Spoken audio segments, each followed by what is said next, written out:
Mahoro cyane, reka nse n'usubiza ibibazo bimwe na bimwe abantu bambajije inbox. Kuri ubu butumwa natanze buvuga ko tuzasoza KYC na validation ku nyuma y'ibyumweru bibiri, ubwo no kuvuga ku itariki 27 z'ukwezi kwa cumi.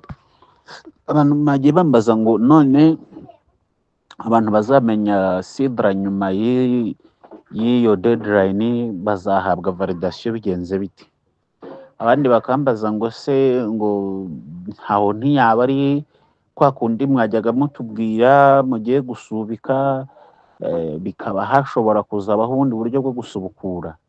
Reka mbaho umucyo kuri iki kintu kandi nkibabwire mu kuri, kuko sinkunda guca ku ruhande, umuntu wese anabimenye.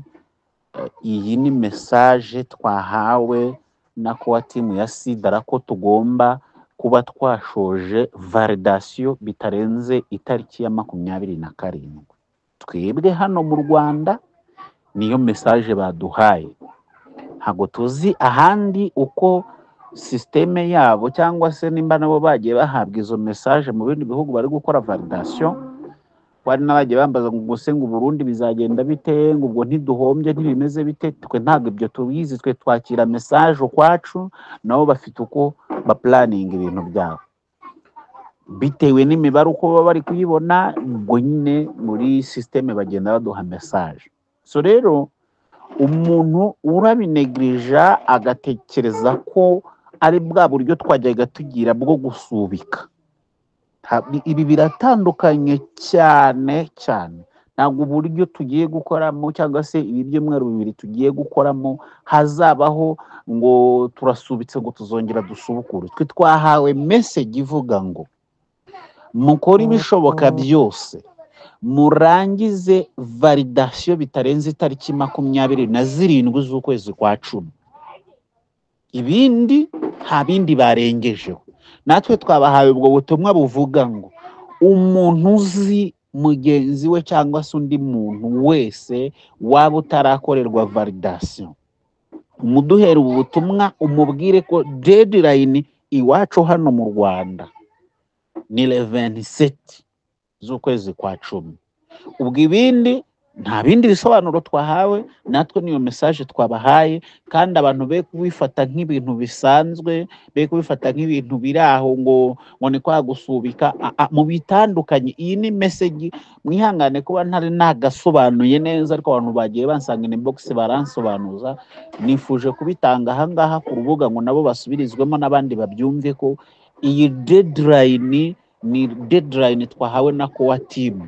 Ntabwo ari deadline yo kuvuga ngo ni gusubika ngo tuzongera dusubukure. Deadline mbisubiremo twahawe ni 27 z'ukwezi kwa cumi, ko tugomba kuba mu Rwanda twarangije icyitwa validation. Abazaza nyuma yaho ntago mbizi, abazacikanwa n'iyo gahunda ntago mbizi. So nuko nabisobanura nabisigura. Uwagize izo mpungenge cyangwa se wabyibajijeho, n'abandi bantu mubaduheriza message ko deadline ya validation mu Rwanda kuri sida ni 27, nta kuharenga nta kongeraho ishwi. Niyo baduhaye, niyo message baduhaye.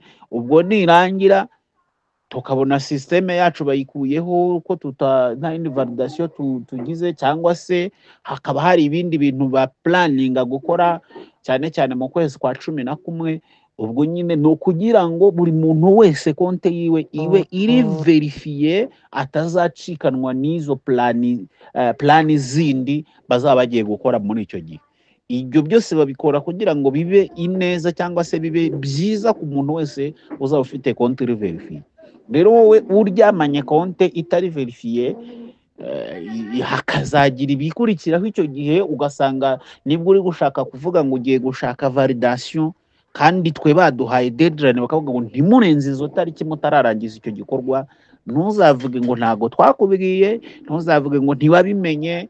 Ibyo ntago bizaba ari ikosa ryacu. Murakoze cyane, mugire weekend nziza.